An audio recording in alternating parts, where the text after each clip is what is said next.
Hi guys, and welcome to All About the Philippines.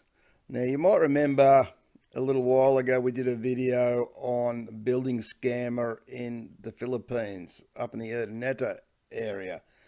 Now that video was subsequently taken down, and I want to explain why that was taken down. It was because we were actually in communication with this builder or engineer that we had originally employed to build our small Filipino style house. He decided to contact us after I had promoted the video via Facebook to the Pangasinan area, which is predominantly where he works.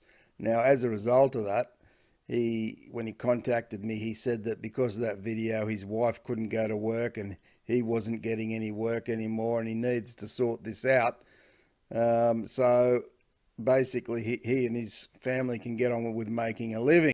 So after around about 12 hours of negotiations with this guy, we did come to an agreement where he would pay us via materials because he can get credit from suppliers for the amount of 80,000 pesos. Now, for me, I felt this was a reasonable solution to the problem. Clearly, he didn't have the cash, and all we want to do is get that house finished. So by getting the materials we would have to purchase anyway, it was still going to recoup a lot of our lost money. Now, for those of you that aren't familiar with the story, I'll give you a quick recap on what actually happened. So back in September of 2018, my wife and we purchased a small lot of land in Urdaneta, Pangasinan, in the Philippines. It was about 200 square meters in size. It's only a small lot. And we wanted to put a small traditional Filipino style house there mainly for family members to live in, and possibly for us to use later when I retire. Now, we're obviously living here in Australia at the moment, my wife and I, so we had asked our sisters over there to sort of take control of this a little bit and to find some builders and all that sort of thing. And they asked around and they came up with this particular person's name. And after talking to him, he agreed that he could build a small Filipino style home, about 50 square meters in size. So only small, but something we could build on later if we wanted to, for the price of 189,000 pesos in total. Even had a contract drawn up for that, and which was signed by both parties, and off he would go to build it. Now, we started off by paying him initially 89,000 pesos up front so he could commence the building of the project.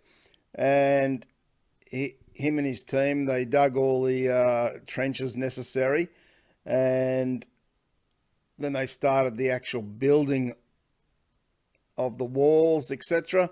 Now, he then asked for another 50,000 pesos, which we did give him, which took it up to 139 out of the 189,000 pesos. Then we noticed that less and less men were coming to work. He started off having around about 7, 8 guys on the work site, and it was now down to 2 or 3 guys on the work site. And he had all these excuses of why, they're waiting on deliveries from the supplier and all this sort of stuff, which we sort of didn't worry too much about to start with. But then before long, there was no one turning up to the work site, and he wasn't available on his phone. He wouldn't answer his phone, or he'd make excuses if we could contact him on his phone. It was then discovered that the walls that they had built weren't straight, and the steel they were using in the walls was too thin and of poor quality.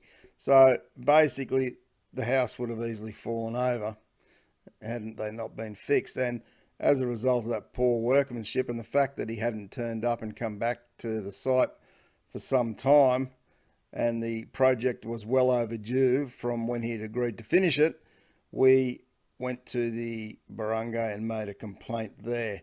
They sent out an engineer who had a look at it and said, no, it's a reject. That house will not be approved for anything because it's not of good quality. So at that point, we decided to go and get new builders to fix the problems and to build a much stronger, safer house. So at this point, we'd paid this guy a total of 139,000 pesos, and really all we had was trenches dug from that. Now, as I say, we got the new guys in who were building it quite well, and then this first engineer decides to contact us as a result of our video that we did, and he wanted to sort the problem out because he wasn't able to work anymore in that area, and it seemed like he was rather embarrassed about what was going on with, families, friends, all that sort of thing. And of course his wife was probably giving him a hard time as well, because she said she was too embarrassed to go to work.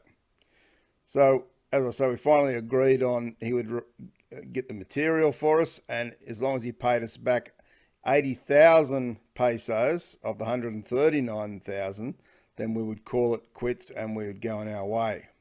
So he agreed to reimburse us for 1,000 hollow blocks, 100 bags of cement, 2 loads of gravel, 2 loads of sand, various structures to help secure the roof, and also supply a green type tin roof to put onto the house.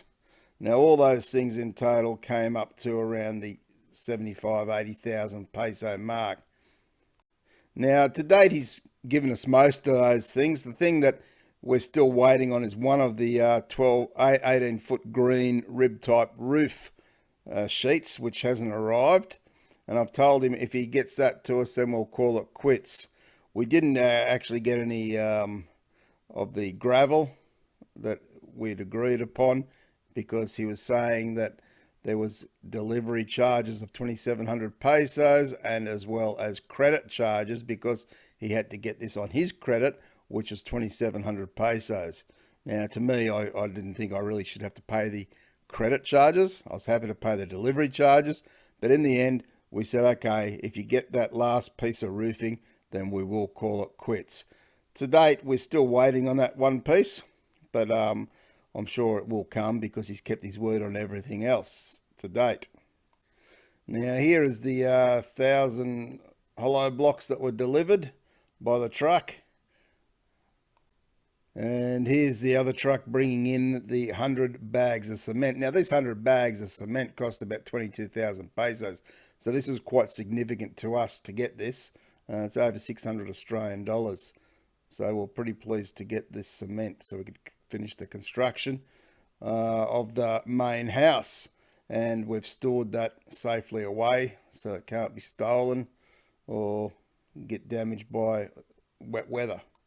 And here's one of the 2 truckloads of the sand that they've brought in. Now that's another thing we really need for the, I guess, to help mix with this cement, and also to lay maybe as a foundation before the slab goes down on the house. And here you can see the sheets of roofing on top there, and the structures, the steel structures that actually go to hold up the roof, and they connect all that. I'm not sure how it all works, but it's all used for the roofing. And there we've just unloaded the green roofing. That's where we're putting it all there while we're waiting to build the walls and get to the roofing stage.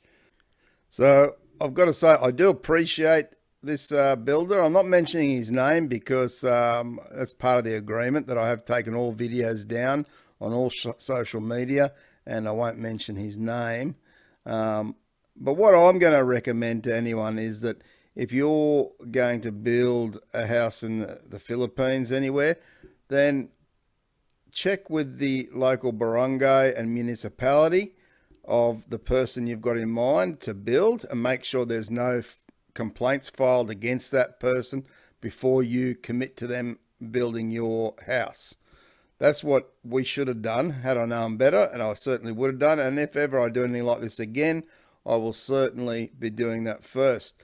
But make no mistake, building in the Philippines is a very difficult and frustrating task, and especially when you're not there to supervise it. So if ever I was to do anything like this again, I'd be certainly going to be there for the entire time to supervise it myself. But as I say, I do appreciate the fact that for whatever reason his motivation was to rectify this problem, he did do it, and as a result we can get on with building our Filipino style house in the province, which, you know, is going to be a great assistance to our family over there who we really want to have a good life going forward. And in Urdaneta, they can absolutely do that. And everything's there for them to have a good life for the kids especially. So we do appreciate this guy for at least stepping up and sorting this out with us. Even though it was a long, hard negotiation process, we did get there in the end. So, and I want to give a special big thanks to my two sisters, to Leah and Vivian, who spent a lot of time organising a lot of this stuff as well. So from the start to now and beyond. And also to Father for over there, who's giving the builders a hand, shoveling and doing a lot of work around the project. So thank you very much to all you guys. It's appreciated. I just wanted to give everyone an update on that in case you're wondering what happened to that video. And we've got some more videos coming up on the progress of the house as we get closer to completion. I'll keep putting those up for you guys who are interested. So appreciate you watching, guys. Don't forget to subscribe to the channel if you haven't already, and turn on the notification bell to get more videos. Share the video with all your networks, and if you've got any comments, please leave them below, but let's always be respectful. Thanks again, guys. Take care, and bye for now.